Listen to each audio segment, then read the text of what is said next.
All right, guys. Well, it is a beautiful day, and we have got something new to try.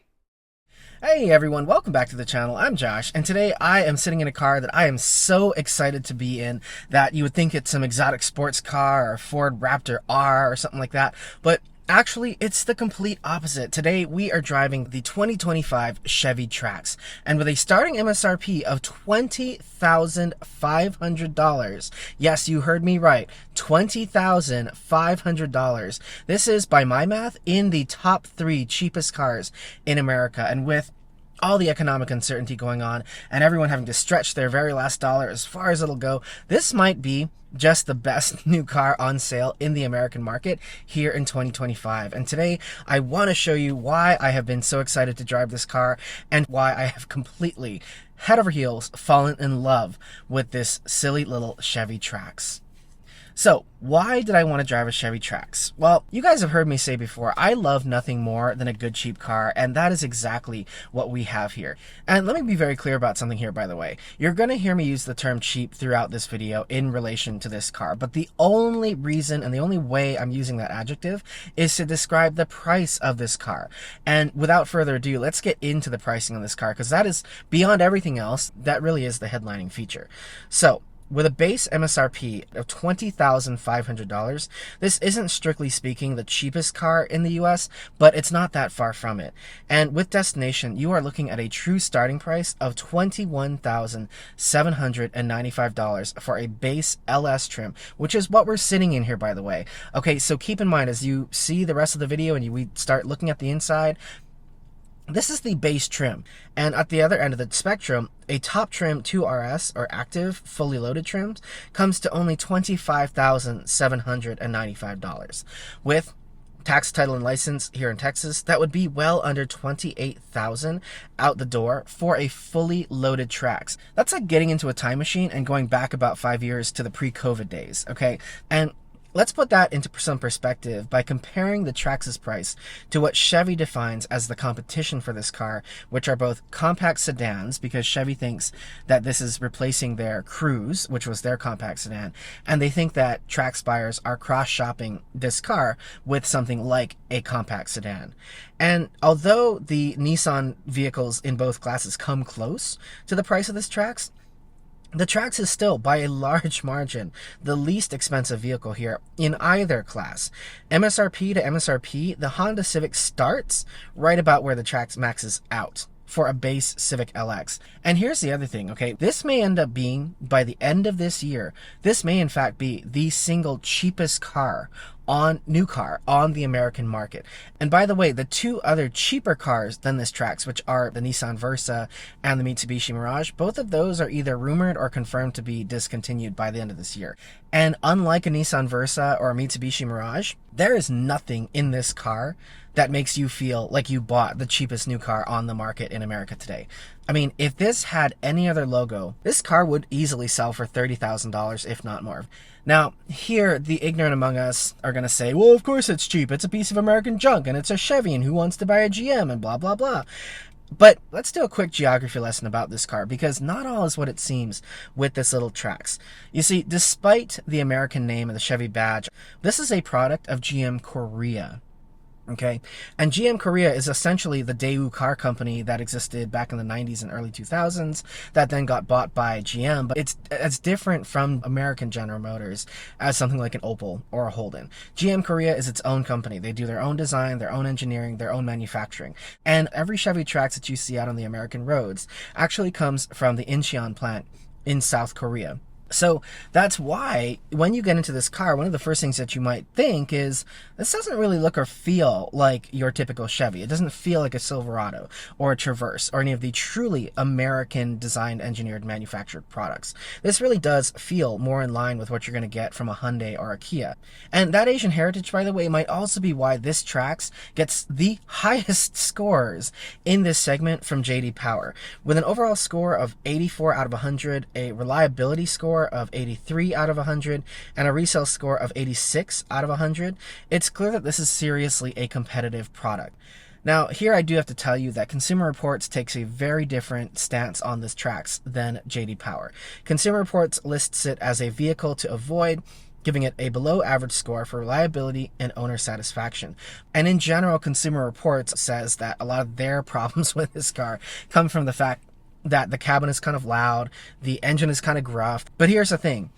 I think all of that is perfectly acceptable with the price of this Trax. This car exceeds all my expectations that I would have of a $20,000 vehicle. That said, I think the assemblers in Korea screwed up a little bit on this car because, comically, we have one headlight that is the correct version for this base LS trim, which is not supposed to have any kind of LED DRL or anything like that. And then we have one upgraded LED headlight that you're not supposed to be able to get on this LS trim.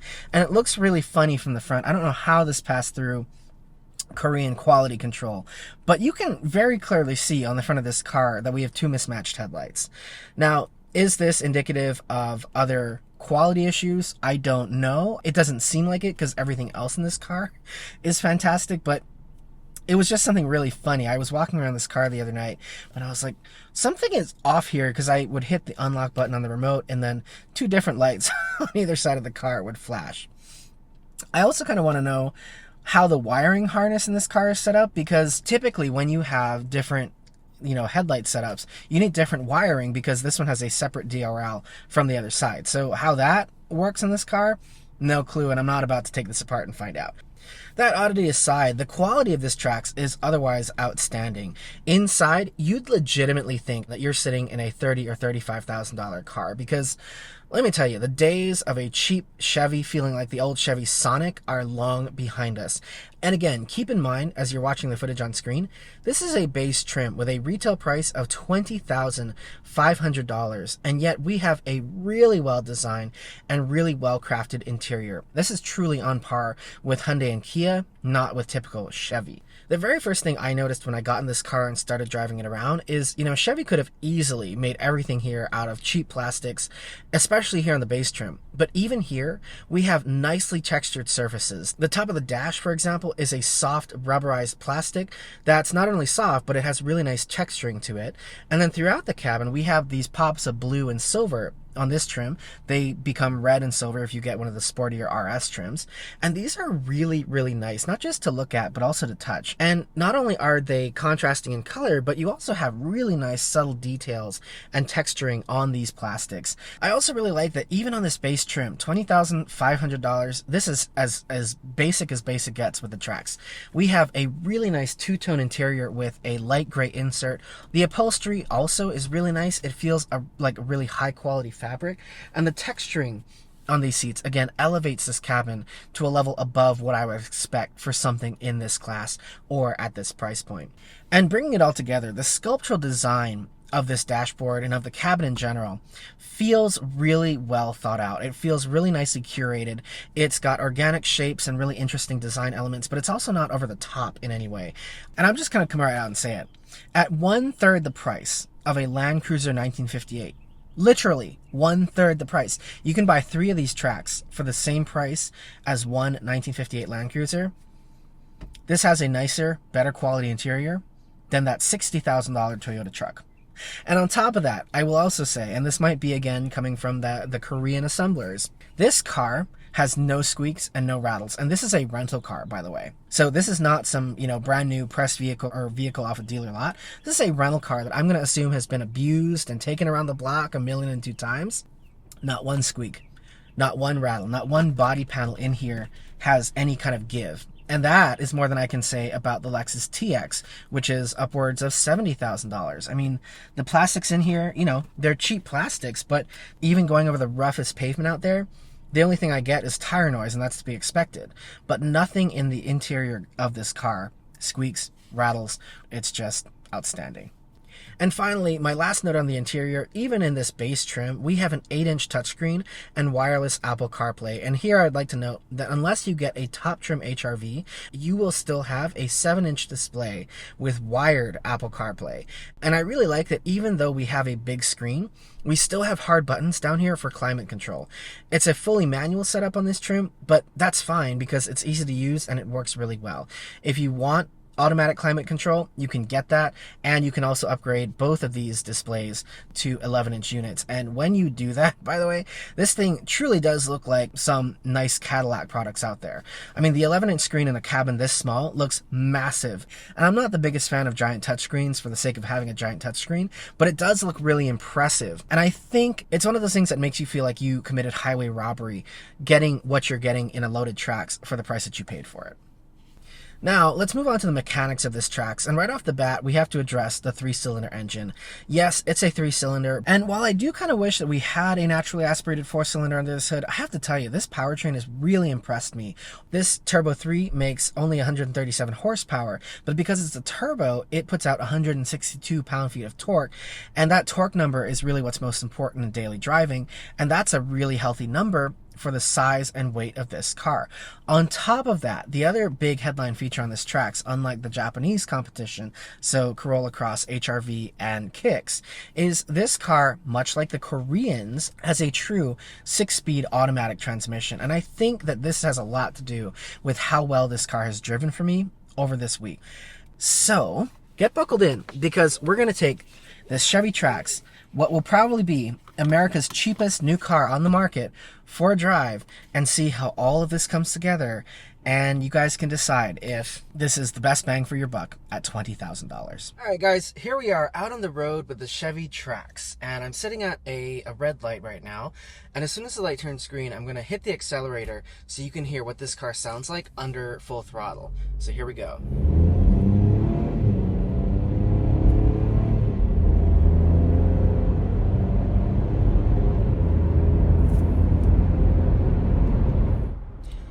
Alright, so first things first, you know, the funny thing about 3-cylinders, if you've never driven one or you've never really heard one before, they really do sound like half of a V6, which is the funniest thing in the world because, you know, I think we all know what a 4-cylinder sounds like, we all know what a V6 sounds like, and this really does sound more like a V6, but not a full V6, just half of it. I gotta tell you, when I got into this car, I had a preconceived notion about what 138 horsepower was going to feel like, because let's be real, that's not a lot even for a relatively small car like this. I mean, you know, a base model Civic makes about 158 horsepower, but because we have a turbo attached to the 3-cylinder engine here, that's how we get that 162 pound-feet of torque, and torque is the most important thing in doing the kind of driving that you're going to do with this car.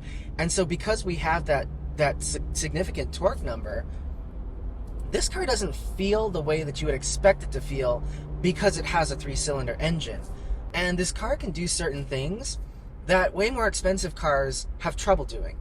So sometimes in, like, again, a lot of Toyota's new turbo engines, you have the engine doing one thing, the turbo doing another thing, and then you've got the transmission, you know, getting confused between all the other things that's going on.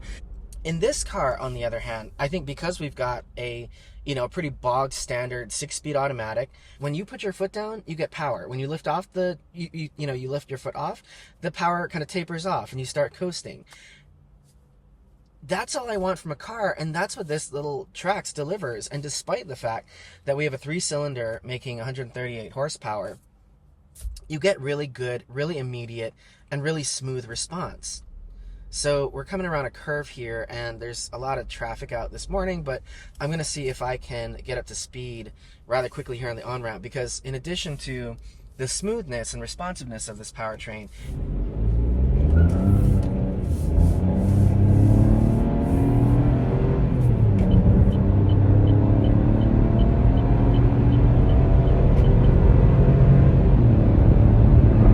it's not slow. I mean, you know, it's not the fastest thing in the world, but I can get up to, I live in Texas, and so out here on the highway, you know, people are doing north of 75 most times, sometimes even north of 85, and yet this car has no problem keeping up with the kind of driving and the traffic that we've got here, and, you know, the way that people drive and, you know, needing to punch out of a hole at certain points. I have no hesitation getting on any of our freeways or doing any kind of driving in this car. The other thing that I want to call your attention to in this car is a feature that I was shocked to discover is standard on all Chevy Traxes. So from this base model on up, without adding a package, without any, adding any other additional equipment, this car has active noise cancellation. And the way that that works is the same way that it would work in like your AirPods or a pair of Bose earphones. I'm not sure if you can see this. I'll put a clip in the video here if you can't see it from this angle. But around the car, there are three or four microphones in the headliner of this car. And what those are doing are listening for all the noise that's happening around the car. So we're on a concrete viaduct, and we have been for quite a while here. And so you've got, that kind of howl that you get from concrete. You have a little bit of some of those expansion joints to dunk.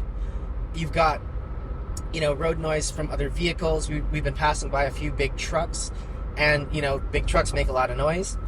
And what the car is doing, what this active noise cancellation system is doing, is it's listening for those noises that can create kind of unpleasant intrusion in your experience of sitting in here, and it's canceling them out with anti-noise. I'm not going to get into what anti-noise is here in this video, but trust me when I say that I can really tell a difference, because this car, despite the fact that it is, a $20,000, potentially the cheapest car in America car, it's not any louder in here than it would be in like your average, Toyota Camry that can cost, $15,000 to $20,000 more than this. Okay, so I'm not going to tell you how fast I'm going right now, but I am doing about 20 over the speed limit, which is putting us pretty close to triple digits. And this car is perfectly happy doing it. It's also really stable, which is surprising because sometimes compact crossovers like this can feel a little bit out of sorts when you're at super high speeds on the highway, because these cars are so lightweight, and that's how they're designed. They're designed to be really small, lightweight, compact footprint vehicles. You can sometimes feel like you don't have as much control or as much kind of plantedness on the road as you might want. And in this car, though, we have wider tires than is normal for this class. These are 225s and the top RS trim, 2RS trim, which is kind of the sportier version of the Trax. I think that actually gets like 265 or 255. It's kind of insane how wide the tires on this car can get. But I think that contributes to the sense of plantedness and kind of the security that you have on the road.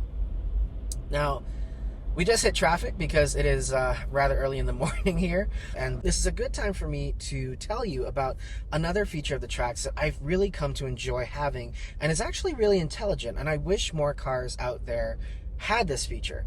So what you're seeing is, I think it's supposed to be the back of a car. There's a little rectangle there, and I think that's indicating like you're looking at the back of a car and a license plate. When I am following the car in front of me at an appropriate distance, the icon is green.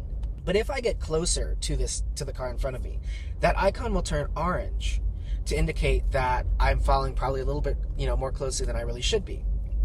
And I found this to be a really nice way to display and handle this kind of information, because it doesn't scold me. It just goes, hey, heads up, you might be a little bit too close. And I find that to be really useful, because I don't like to get scolded. I don't like the car to hit up, slam on the brakes, or in any other way stop me from what I'm doing. But this is a nice way just to kind of let me know that I am following a little bit too closely. Now, since we're still poking along in traffic, this is also a good time for me to share another observation about this Trax that I've really come to enjoy during the time I've had with this car, and that is this greenhouse doesn't feel nearly as small as I would expect from a subcompact crossover. If you look at the side profile of the Trax, one of the things that you'll notice is this cabin is really elongated. What that creates, because you have such a raked windshield like this right down the side profile of the car, is it puts a lot of space on the inside of the car in front of the driver. And that's really nice, because sometimes in these small cars you feel like you're getting penalized for buying such a small car, but in here you've got lots of space and you feel like you have a much bigger car than you actually do. Now, here in city driving, again, it's really smooth, really pleasant. It's not the quietest car on the road, so it's not like Lexus LS or a Cadillac Escalade, but for $20,000, this thing is perfectly pleasant. And maybe they've improved this year over year, and so when Consumer Reports had driven this Trax in the past, they felt like it was loud. I'm not sure if the active noise cancellation has always been a standard feature, but I don't know. I have no complaints about this. I can literally hear the birds outside while we're in the car and the engine's on. Now, speaking of the engine being on, I'm coming up to a stop sign here. And there, the engine just shut off. Came back on as I lift off to accelerate out. And I really actually like this auto start-stop system. In some cars, my first instinct is to turn it off, because in certain cars, even here in 2025, you still get a ton of shake and shudder and noise when the engine shuts off. But here, you hear it in the periphery, but you don't feel anything. Now, as you can see here, we've been doing stop sign to stop sign kind of driving. And this is another area where, again, I'm going to go back to the responsiveness of this powertrain and the way that it is really nicely sorted. So I come to a stop, car shuts off, I lift off the brake, I press on the gas. I'm not waiting for, things to start happening. I'm not waiting for a drivetrain to figure itself out. When I brought the Lexus RX here, through here, I think that was probably the most offensive car I've ever brought through here, because I was getting all kinds of inconsistent response. Sometimes when I let off the gas or let off the brake and hit the gas, I would get just like a kick in the back of my seat, because the car's like rip roaring and ready to go. Like I just let it out of the gate, and I got this like surge, like a tidal wave of power. And then at other times, I'd lift off the gas to start moving, and the car would kind of be like, oh, we're going to move again? Oh, okay, sure, let me get ready to do that. And so it would kind of fall flat on its face because it wasn't ready to do that.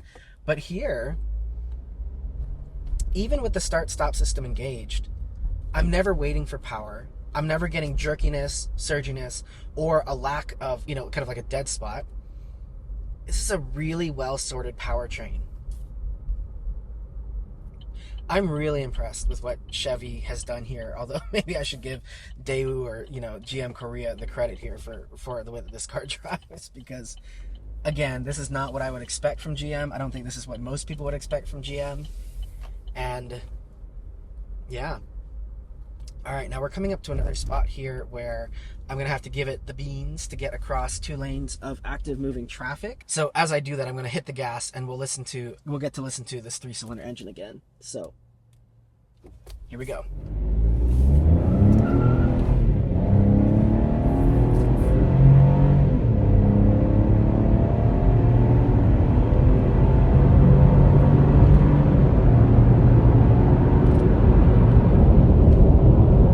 Isn't that funny? It sounds like half of a V6.